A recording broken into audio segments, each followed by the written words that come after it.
Hello, and welcome back to Earth911 Sustainability in Your Ear, the podcast conversation about accelerating the transition to a sustainable carbon neutral society. We've been off for about a month. I'm your host, Mitch Ratcliffe. It's great to see you again. You know, sports and concerts connect communities, bringing crowds together from around a city, a state, or a nation.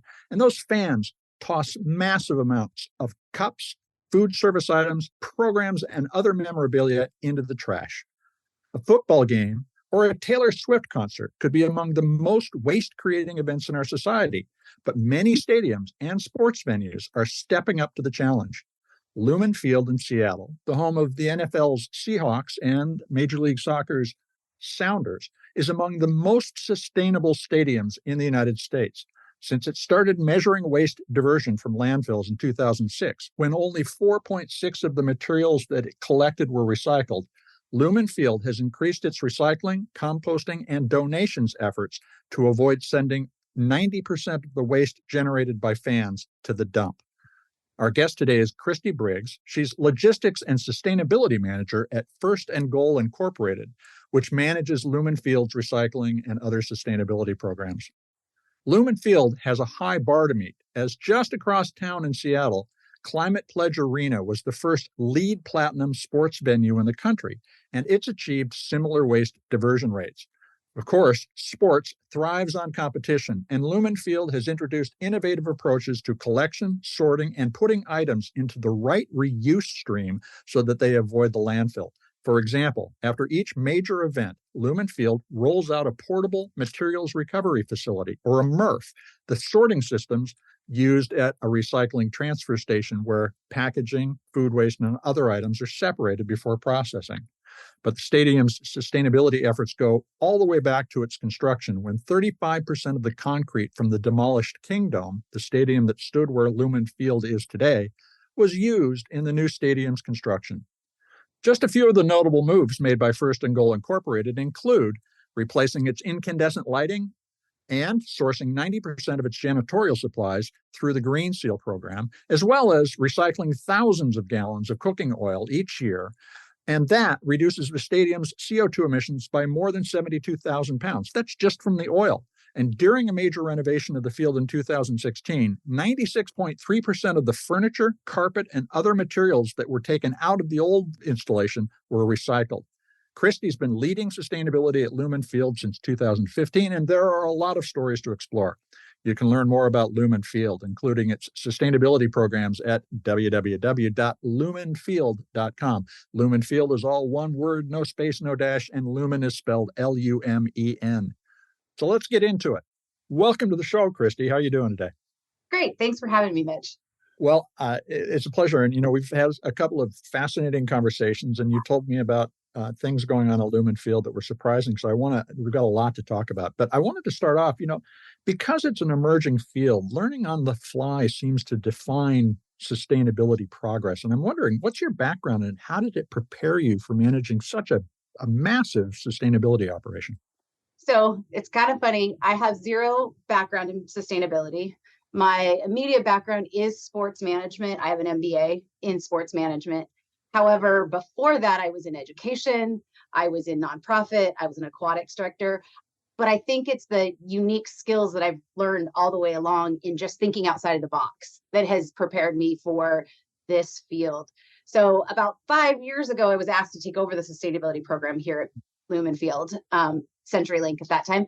And I just kind of learned as I went about sustainability, but I understand how our building works, how our events flow, and how that impacts a lot of the things we're trying to do sustainability wise, because it's very unique in the sports industry. I think it's much easier to come in with a sports background and learn the sustainability than to bring a sustainability professional in and try to teach them the sports and entertainment world. A lot of what you've described is thinking about the logistics of the processes or flows through the stadium. How would you characterize what you've had to add to the knowledge that you had before? What did you have to learn to master that aspect of such a massive operation? So I think I didn't learn a lot because my brain is just wired logistically. It's what I've always kind of done. It's why part of my title says logistics, because before I took on the sustainability stuff, I was also kind of helping us understand how all of our groups interacted with each other as we turned over the building. I've since passed that process on to others so that I could concentrate on sustainability. But an example is this weekend, we have a Seahawks game on Sunday. It's our home opener. And overnight, we are turning the building over to get ready for Beyonce to move into the building. So there are a lot of moving pieces. And I used to be kind of helping with all of those. Now I just look at the pieces that have to do with our sustainability. So how are we going to get all of the garbage out and sorted before we have that many more fans come in on Thursday for a concert? Well, and Beyonce hates a mess, as everybody knows. So how many events does Lumen field? And you've got a theater and other facilities. How many events do you host annually? So we host about 300, we say 300 plus events, and those can range from anywhere from, we just hit a new record last weekend, 2 weekends ago, with Ed Sheeran and had 77,000 plus people in the building, to yesterday we had an event that had 30 people. And so they range from those sizes, but the building is being used. Waste is being created, energy is being used, water is being used in every size. And sometimes those smaller ones are even harder to kind of maneuver and manage and make sure we're being as best we can on the energy and water savings, because it's a big building. And when you have 30 people and you may be only using a small space, but you may have to heat a much larger space. Right. So I think that the smaller events can be as uniquely challenging as, on the flip side, the waste production in our larger events. So it's unique and it's different and it changes every day. And some days we could have 4 or 5 events going on in the building at the same time. Well, let's talk about one of the big ones. You cleaned up after what I would describe as the great Taylor quake of 2023, when 80,000 Taylor Swift fans jumped up and down so much that the U.S. Geological Survey recorded it as a minor earthquake. Yep. What kind of stuff is left behind by fans after an event like that? So one of the things that we benefit from is our policies about what you can bring in the stadium. So there's not a lot of extra stuff that gets brought into the stadium. However, from Taylor, we did see boa feathers and we did see beads and lots of glitter. However, that gets swept up. But I think that's one of the unique pieces of sports and entertainment. And as more and more facilities move to a clear bag policy, we can only have so much individual sized food brought in that you don't create much waste that you don't produce in your building. That's fascinating. I hadn't really thought about the fact that it is in and of itself a closed and well-defined space. So you can, by picking the right kind of fiber packaging for food service and recyclable cups or so forth, really control the space in a different way than a lot of other venues would be able to. Correct. That is completely true. We source what comes in. I mean, there's always the small things, and then there's those things that there just isn't a good solution for yet. Some of those chips bags and candy wrappers, and it's uniquely, we are working on with some of our partners to find compostable chip bags, to find compostable ways to package our candy. But again, the flip side of that is sometimes these sit on the shelf longer than what a compostable packaging. And that's the trial and error that we get to work through and help actually our partners and our providers kind of find solutions for.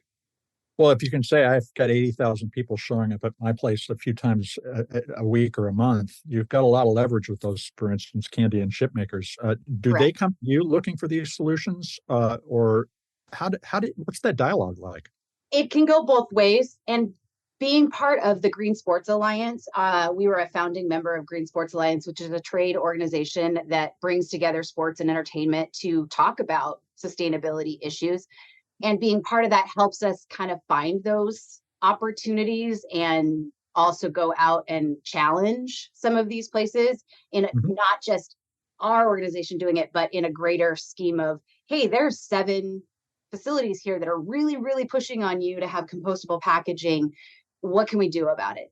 And on the flip side, we also have people come to us. Hey, we know you're a closed environment. We know we'd like to test these out, but to test it, you have to know where it's going and then be able to work with that compost company or the recycle, if it's a recycling item, to really figure out, is it, because we can test everything in a lab, but Right. when it gets to real life, does that equate? And so having a closed environment gives us the opportunity to be that place for some of these manufacturers. When we were talking recently, you were telling me about some of the lessons you learned about compostable bioplastics or the plastic liners in aluminum cups. What kinds of factors make a food service material a good choice for you? I think there's a lot of factors. I mean, price is always a factor when you're Sure. trying to have a profit. And then you're looking at, what does your local composter take? And so it's a dialogue with our composters of, are these items that we are being able to source um, good, and will work in your environment? The other piece is, what, for me, to help guide, because I don't have the final say, but I'm a guide for our organization to say, let's look at this or look at this. And there are a lot of good opportunities out there, but we need to figure out what is best for our facility. And what's best for me may not be even what's best for, say, Climate Pledge down the street.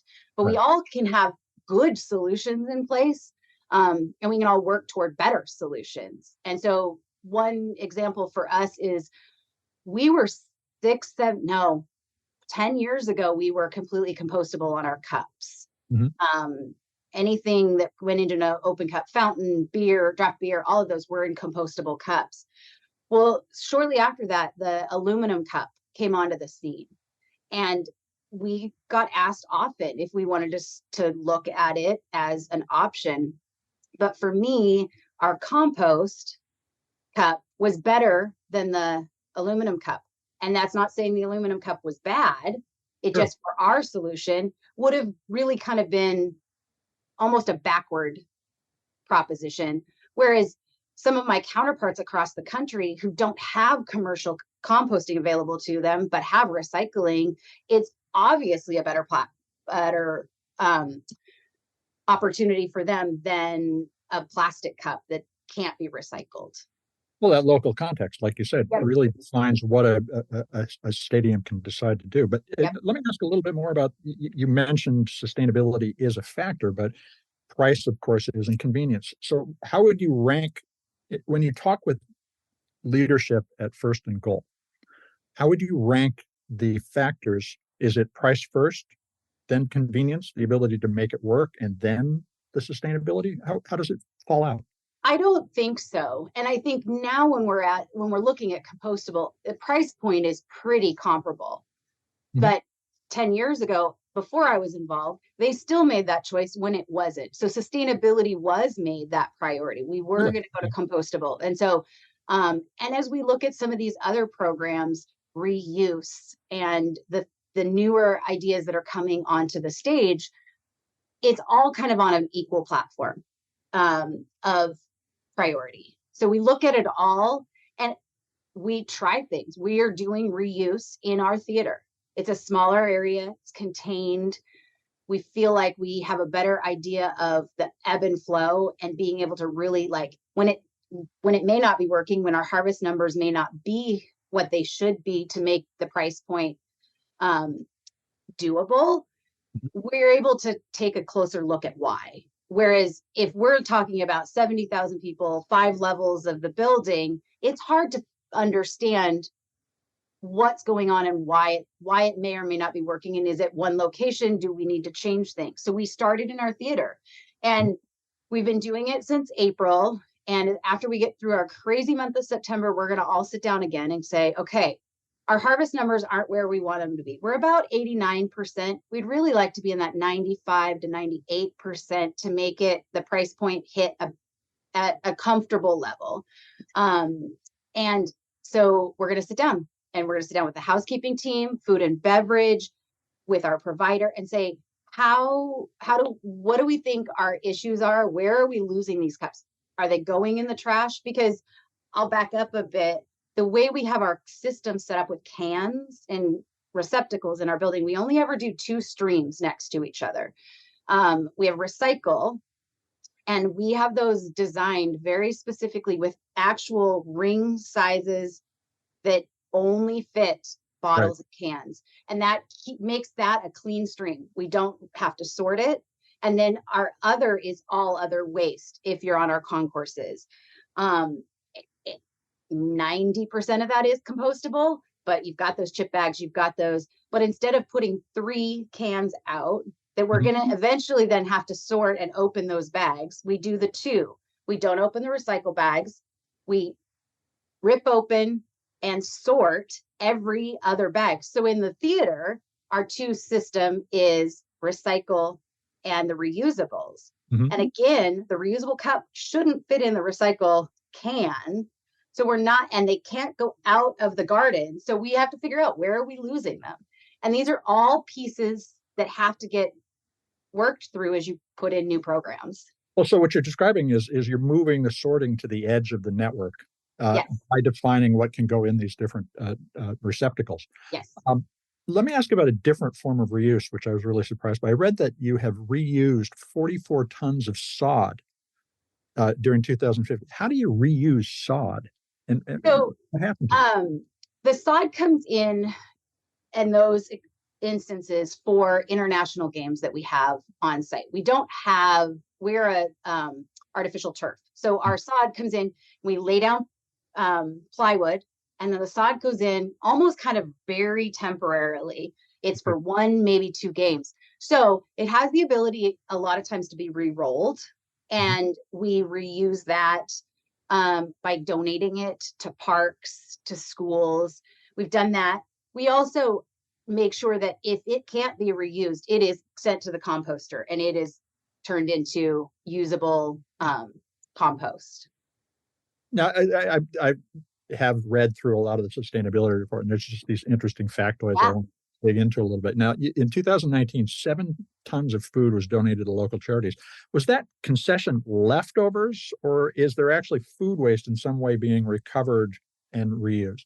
So it's mostly leftovers from concessions, but those are usually when we're getting close to end of life of packaging of buns and different kinds of things.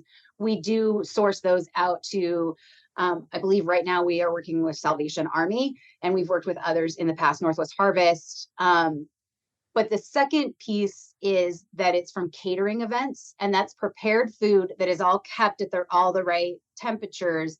And then we donate to those same organizations from the catering event. So those are the 2 kind of ways we do it. And then food waste goes into our compost numbers. Okay, so essentially the club space, the view lounge, the suites, that kind of food is then donated. Correct. And the rest of it is collected and composted. That's interesting. Yeah. I know that you've also made a lot of effort to switch the lighting. Yeah. Talk about how far you've come since 2014 when you began the process.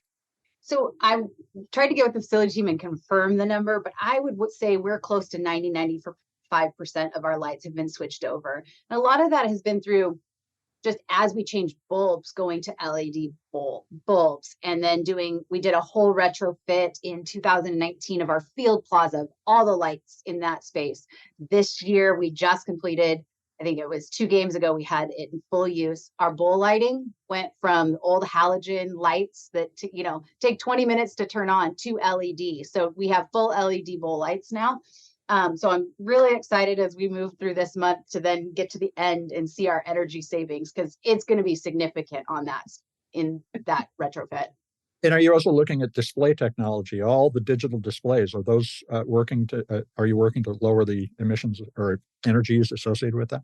Yes, we always, when we upgrade those, source the most energy efficient. Unfortunately, there's not the greatest energy efficient, but they are LED.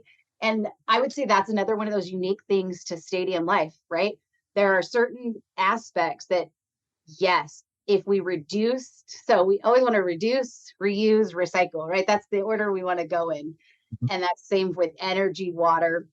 But when you're talking 60 to 70,000 people, and a game presentation and all of these things, some of those reducing would take away from the game experience, right?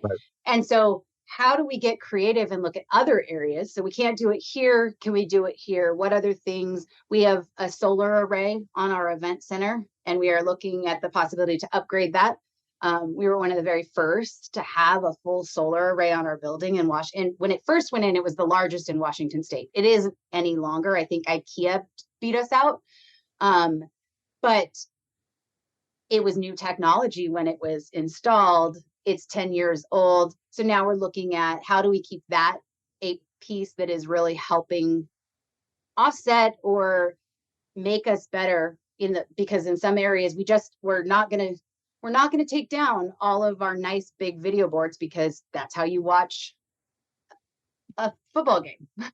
These days, certainly. Yeah. I mean, I remember when you used to watch from the nosebleed seats and you couldn't see much, but you were just happy to be there. Now you live it right it's in your face. Well, now you mentioned solar. Overall, what percentage of power at Lumen is renewable? Right now it's a very small percentage. It's about 5%. And part of that has to do with just the technology of our solar. So as we're looking to move forward and upgrade that, we definitely want that to be a higher capacity. The nice thing being in the city of Seattle and our power, our energy is mostly clean energy. I think I was looking on the Seattle city website. It's like 90%. Don't quote me on that one because I think you have to look almost every other day to see the change. Yeah. But the city of Seattle does have a high priority on clean energy. So as we look at our power, it is coming from clean energy sources. But again, back to where you're located on the waste side, it's the same with energy. We benefit from the fact that we have the access to that, whereas others may have to work a little bit harder to access clean energy. Well, have you decided that you would not use RECs, renewable energy credits, to sort of trade for energy? Or have you established principles about what it will mean to be truly renewable? We have not established principles. It's part of our conversation. I would say right now we are in a very reset or refresh is the word that we're really digging into, because our sustainability program is about 11 years old. We started this process about 11 years ago, a little bit longer when it came to the recycling piece and the side of it. But when we really established, it was 11 or 12 years ago when we really established a sustainability story or path that we were going to follow. So just like anything, you need to relook, where are you at? Where can you go? What are your next steps? And what are you looking to do? And we're digging into that process currently. We have a committee from the cross section of all of our departments, and we meet and we are looking at what do we want to do? What do we want our priorities to be? Because we'd love to do it all, but we can't do it all. And so what do we want to be good at? What do we want to really dig into? And what do we want to be known for? And those are the questions that we are asking right now, which will then guide where our projects get funded and what resources we bring in for the next 10 years. Well, there's a lot to dig into in what you just said, and this is a great place to take a quick break. We'll be right back. And we're back to continue the conversation with Christy Briggs, who leads recycling and sustainability programs at Seattle's Lumen field. So, Christy, I'm particularly intrigued and was blown away when you first showed this to me with the mobile MRF, the materials recovery facility that you and Aramark Housekeeping put together in order to sort the garbage after an event. Tell us how it works and what's involved with using this thing in such an intense environment. So back up to how we got to a mobile MRF. So our diversion numbers dropped right about the end of 2019 and through COVID. A lot of that was COVID, but it also was an increase in events over the course of 2019 that we really, and especially large events and back to back. And we had numerous weeks where we had Sounders and Seahawks back to back within 24 hours of each other. And so it's hard to sort all of the trash, but if we're going to have the diversion numbers we want, we have to sort on site.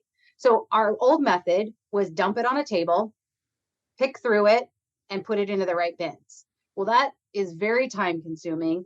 And as I dug into why did our diversion numbers go down, I realized that that was one of the biggest things. It was we just didn't have the time to do the type of sorting we had been doing in the past. We had a little more contaminants within our streams, especially coming out of COVID. There was supply chain issues and getting some of our compostables. And so all of those factors. So I was sitting in my parking lot in my apartment building, and there was a truck there that said waste experts. And I thought, well, I have a problem with my waste. Let me call them and see if they can help, because staffing was an issue. Yep. And so my thought was, if they do this, can we tag them on and help Aramark with the sorting? So they came out and toured and was there post game, kind of saw what we did. And that's where we started this process, is they were going to staff our sorting. Mm-hmm. Well, they then quickly came back to the table and said, okay, we've had this idea for this mini MRF. We've not found a place where it would actually make sense. Are you guys willing to jump on board and see if this works? Which we were. And we number of months later, we get this MRF. It really is a very small scale of what you would see at a regular MRF station. So a conveyor belt working on each side of it. Yes. And so the way it works is all of our garbage comes down, all of our waste comes down. I try to use the word waste and not garbage, because that very much confuses people when you say garbage, but it's not landfill. But if you start naming all the things, it's way too much to talk about. So we bring down the waste. Again, the recycle bags, because we have those cleaner streams, go right into the open tops. Right. Then the other bags get ripped open, dumped in this hopper at the beginning of our MRF. It has feathers that it goes through that kind of flattens it out. Mm-hmm. And then it goes on the conveyor belt in front of our sorters, which we have 4 to 6, depending on the level of the size of the event. So we would have 6 for a Seahawks game. Tonight we have an OL rain game. We may have 2 or 4 sorters on the line. They are negatively picking. They are taking out anything landfill, anything recycle. And then this conveyor belt just goes, and depending on where we are in the sort process, it moves. So sometimes it will be lined up and it'll go straight into our open top. And sometimes it's lined up and it goes into a gondola that then is tipped into our compactor. Okay.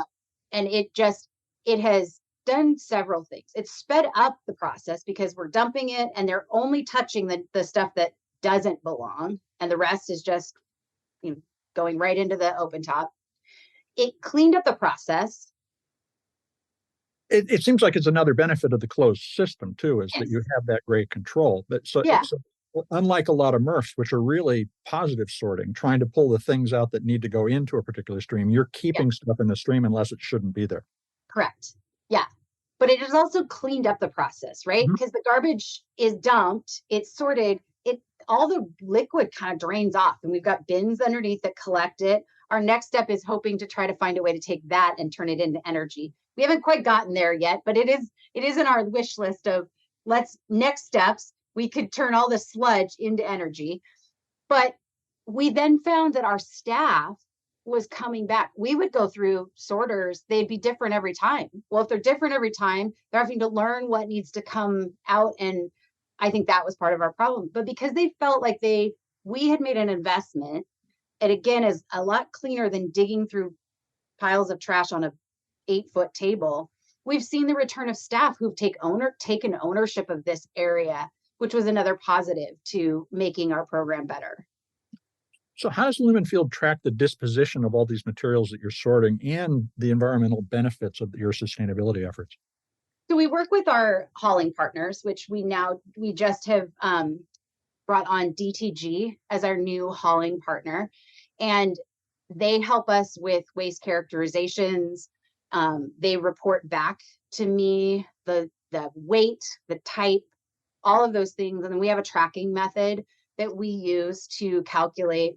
We also do those same tracking. I mean, if you can imagine, from year to year, we'll change out furniture in different spaces, and we have tons of furniture. And so we do everything we can to donate that, to get it into a reuse, track all of that. We weigh it all. We track everything basically that goes out that would be considered waste from our building, what kind of waste it was, where it ended up, and how much it weighed.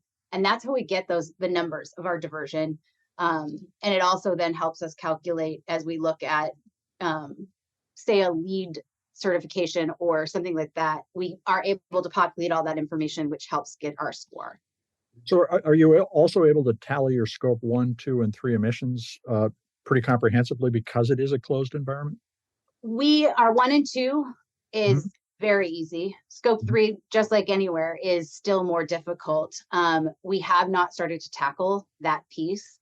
Okay. It is conversations we've had. We have some ability to track it. We just have not gotten a great method of collecting the data. So you'd need it from your suppliers in the first place in order to understand the character of the materials coming in and then map back to the emissions. Okay. We have that. How do you think you'll solve that problem?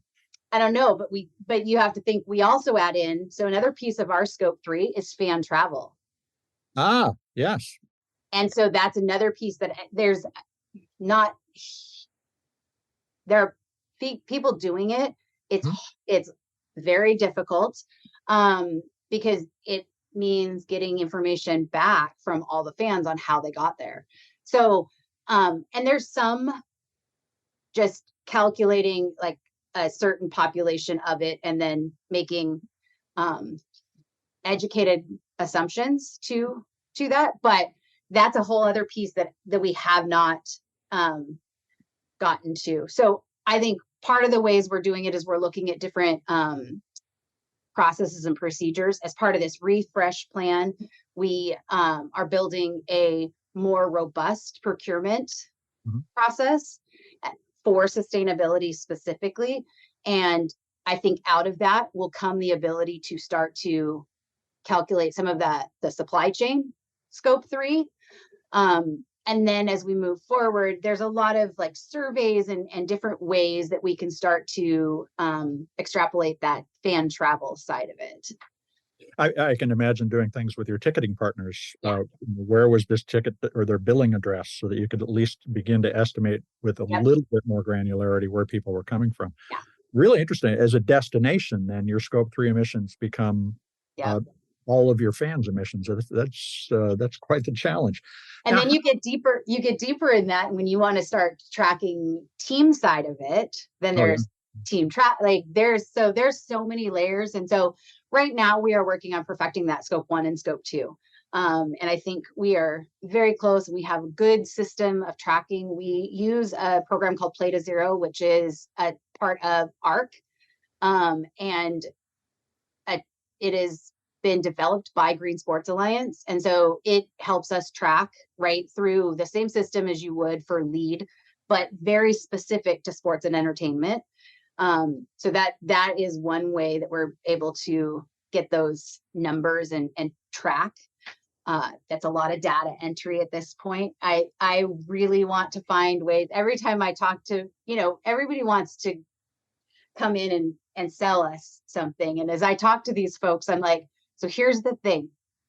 It needs to talk to Play to Zero. If I'm going to even think about it, I want it to automatically populate my data because myself and many other sustainability professionals within sports and entertainment do a whole lot of other things. So you're talking 300 plus events, sitting down and putting all your power data.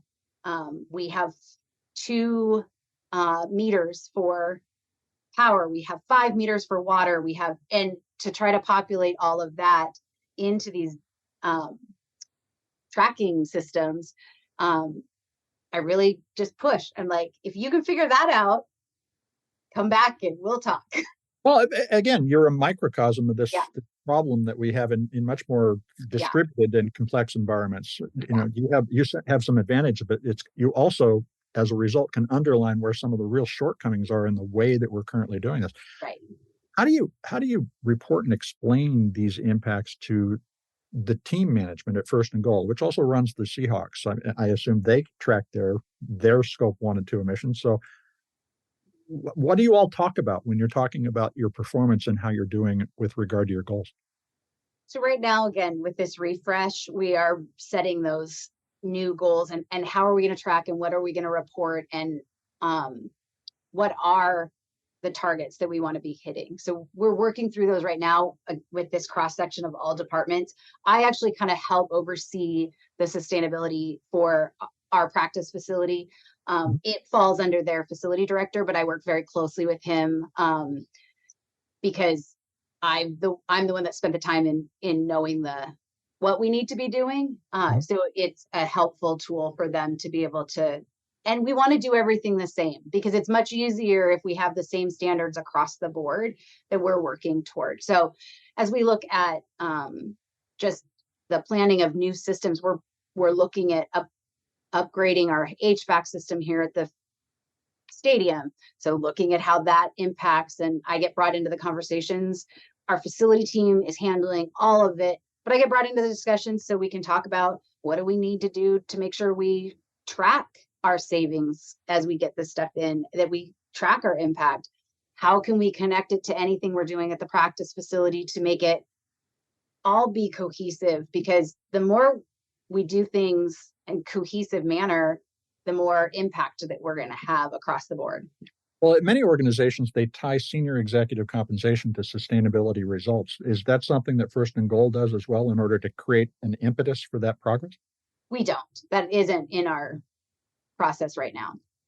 So thinking about what you have accomplished at Lumen, what's your advice? What's the most important advice you would give to somebody else who had a stadium and wanted to make changes? Where would you suggest they start? Start small. If you have nothing, start with recycling. Okay. Start with really implementing your recycling program. And don't compare yourself to myself or to Mercedes-Benz or to some of the other big stadiums that have been doing it for a while. Really look within your community. Are you above average for your community? And are you pushing your community to be better than what they currently are by really leaning into the infrastructure and really pushing for, maybe it's you don't have commercial composting and you want to get to composting.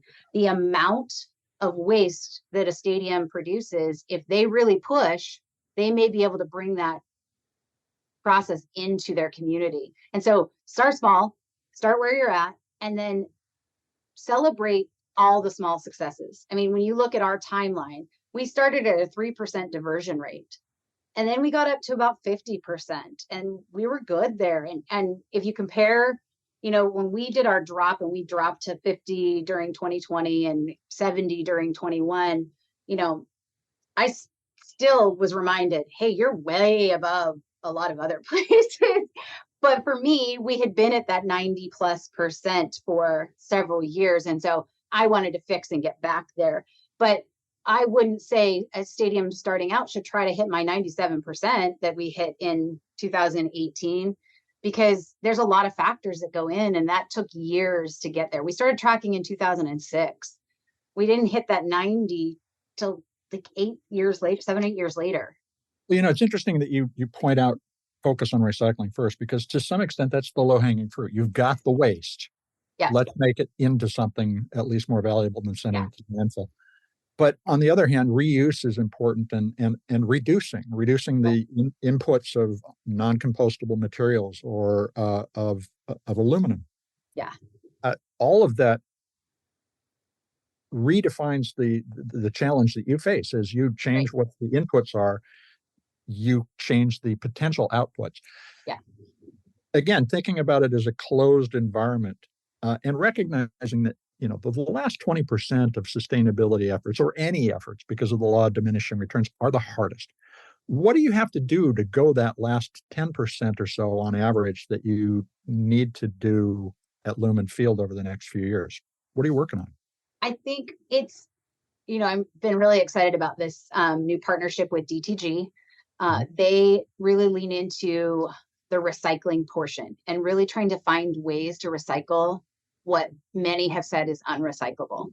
So bringing them on and having them not just be who we call to pick up our trash or pick up our waste, but really be a partner for me to be able to call. I have a whole list of things I'm sending them this week and saying, hey, this is all going to be waste for us. What can we do with it? And then them taking the time to go, let's figure that out. So you're building that into your procurement process now. Yeah, into our procurement, and also the output. Like we chose DTG. One of the reasons was because they want to find ways to recycle things others may have said are unrecyclable. Yeah. And so it gives us that whole nother level of how are we dealing with our waste? Because again, we have a lot of solutions out there, and reduce is definitely the best and most effective for waste. But when you have 68,000 fans, the reduction of waste is pretty hard to do. And when you look at in our facility, and I know it's at least 6, it may be a few more, we have the just walk out technology, concession stands where it's the Amazon and you walk in, you grab and the cameras know what you've picked up and it charges you as go out. Well, those have to be in a packaged environment, like whether it's soda, whether it's cans, bottles, and that's not changing. That's the direction we're going. We've added more this year. So it's the waste is still there. The plastic is there. And I know that's a big topic for everybody. My goal is, how are we being responsible to make sure our plastic is being recycled, not just we put it in a recycle bin and then we hope it gets recycled, right? If you use it, you're going to take responsibility for it. Yes. And we're working with our partners. So Coke is one of our partners, and they have a huge goal of making all of their bottles be 100% recycled material. So right now, their Dasani waters are in bottles that are made of 100% recycled, so no virgin plastic. Well, that's a great solution. I know it's not the eliminating plastic, but we have now that those bottles did not come from virgin plastic, and we want to help them continue to do that. So we're really digging into how do we close that loop. They are getting the plastic back from our building. We haven't figured it out. We're working on it. It is a project we're working on right now, is how do we close that loop? How do we know that they get the plastic and it goes back into Coke bottles? Because it's a closed loop system. And to me, it may not be the perfect solution, but it is a really good solution. So is Coke buying the plastic coming out of Lumen Field? We haven't gotten there yet. Like I said, we're really in the beginning phases of trying to figure out, how do we do this? Here's the problem. Here is the ultimate solution. Yes, they would be buying the plastic. What's the in-between there? And how do we get there? Yeah, and you don't want to be too purist about the fact you have a closed setting. That means everything has to be closed loop. Your solutions need to be more dynamic than that. Yeah. So we've talked a lot about cleaning up after fans. What can fans do when they're at the stadium to be more sustainable and to help the game or concert be less impactful on the environment? Think about what they're bringing in, one. So if they are bringing in their own food, what are you bringing it in? That's one. But here's a very counterintuitive, very odd thing. Leave your garbage where you're at. So if you're in your seat, if you're standing, leave it in your seat, because that makes it, I'm going to throw out a number, but at least twice as fast to clean up and sort, because we pick our bowl and we do it in a manner where the first time they go through, they pick up all the recycling. The second time they go through, they pick up all of the compostable, and then they pick up the landfill. Already sorted, never has to hit the MRF. It just goes right into the right containers. And we have to pick it no matter what, because people are, some people do. So if everybody did it, if everybody leaves their stuff at their seat, we now have made our sort that much faster. Okay, so it's not the case that you should pack it out anymore. That's in a stadium. Okay. Yeah. And I really love the way that you were using the sweeps to do the sorting too. Yeah. So if I'm a fan and I'm at the concession stand, are there materials that you would suggest that I focus on if I want to be more circular in my activities? I wouldn't say so, because we do the best that we can to make what we give our fan the most circular it can be for the item they're getting. Whether that's, their fries are coming in a compostable boat, or their draft beer is already coming in that compostable cup. We try to do the work for them so they can enjoy the game and still be a part of the solution. I think that's great advice for every consumer packaged good company out there that is looking at their packaging or what's in their packaging and thinking Correct. about how to make it the consumer's desire to be more sustainable. Christy, it's been a pleasure talking with you. How can folks track what's going on at Lumen Field? Follow our social media. We try to celebrate our successes on our social media, especially Lumen Field's social media. And then we have our website at lumenfield.com, and we have a sustainability page. And over the next 6 months to a year, I think you'll see a lot of new things as we roll new things out. And we just hope to really just kind of make those small steps to make a big change. Because one of the things about our sustainability program, as I say, we can do all the cool things in our building that we want, but we make a bigger impact if we change our fans' behavior. If they learn one thing by the time that they're in our facility and take it out, we have 2 million people or however many it equates from the 300 plus events we have, and they each make one change in their home, man, that makes a bigger impact than if we went net zero, all those things. We still make a bigger impact if they all make changes when they leave our facility. It's a community effort. Yeah. Christy, thanks so much for spending time with us. You're welcome. Thank you. We've been speaking with Christy Briggs. She's Logistics and Sustainability Manager at First and Goal Incorporated, which manages Lumen Field in Seattle. You can learn more about Lumen Field and its recycling and sustainability efforts at www.lumenfield.com. Lumen Field is all one word, no space, no dash, lumenfield.com. So here's what I learned from this conversation. Stadiums, or any closed environment, such as a hospital or a corporate campus, can be sustainability laboratories. But the most important idea Christy shared was the notion that these settings for sports, healthcare, or work can help teach people new habits. So the next time you're at the ballpark, ask about the compostability and reusability of the food service items that they give you, and find out if you can buy those compostable or reusable products, and share that information with the next restaurant or retailer that you visit. Anybody who hands you an unrecyclable plastic utensil or styrofoam food packaging should hear about the compostable options you were given at the stadium. Each of us can point out the examples of sustainable choices that we encounter at green sports venues to help spread practices and products that result in a significantly lower environmental impact. Christy's comments about the importance of local context, the realities of the waste management, recycling, and reuse infrastructure in a community are also important to keep in mind. A Lumen Field, with millions of visitors, has a lot of clout when it comes to shaping the local circular services it uses, but it is still limited by what's currently available. Their ability to engage and collaborate with a waste hauler or a concession supplier is not the exclusive province of a large corporation. Each of us can start the same conversations with the retailers and restaurants where, although we're just one person or a family, we can ask for more sustainable choices. After all, we represent a significant portion of those businesses' income too, just as Lumen Field does for a major waste hauler. As Christy said, making the customer's experience enjoyable and sustainable while Lumen Field takes responsibility for the environmental impacts is the challenge.